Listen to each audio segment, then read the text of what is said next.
anyway, we just wanted to bring you down here so you can get a view for it yourself.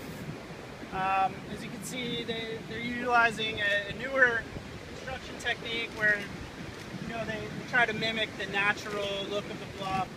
Things that we want to stress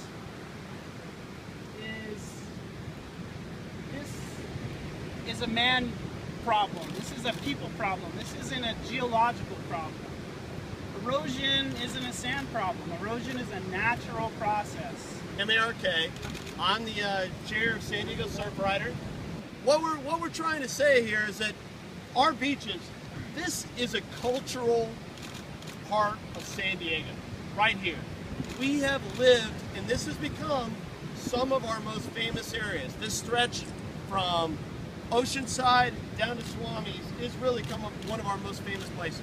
And it's a driver of an economic engine as well. It is estimated that somewhere between $10 and $55 million, that's with an M, is generated just from surfing. These walls do not allow the natural replenishment of sand. And hold That's on, only I'm part still of the talking, story I'm still there. talking, I'm still talking. And what that does is it impacts a lot of the of our things that we take for granted. We want to embrace this. This is a part of us, each and every one of us. These beaches. So it's important that we continue with our history. Tourism is a big thing. We all know it. With rising sea levels, in addition to seawalls, we're seeing more and more impacts to the sandy beach that you're standing on. Seawalls essentially fix the back of the beach, and they're put there for protection of these structures at high tide.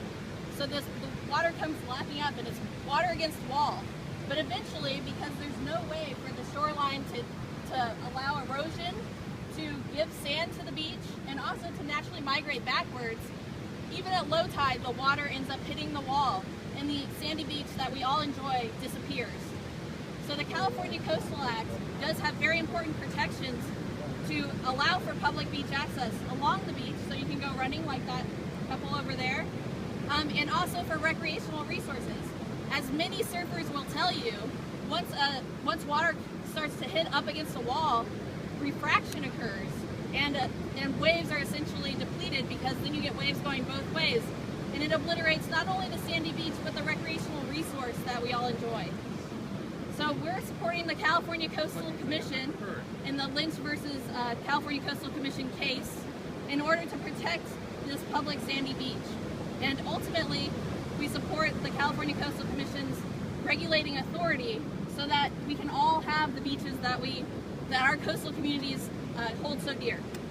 Next, so today the California Coastal Commission filed their brief, which outlines their argument for maintaining their ability to have incremental review, incremental oversight of these seawalls. And we expect a decision from the Supreme Court either later this year or early next year. Surfrider will continue to bring this conversation about the impacts of seawalls and incremental review out of the courtroom and into the public sphere. We also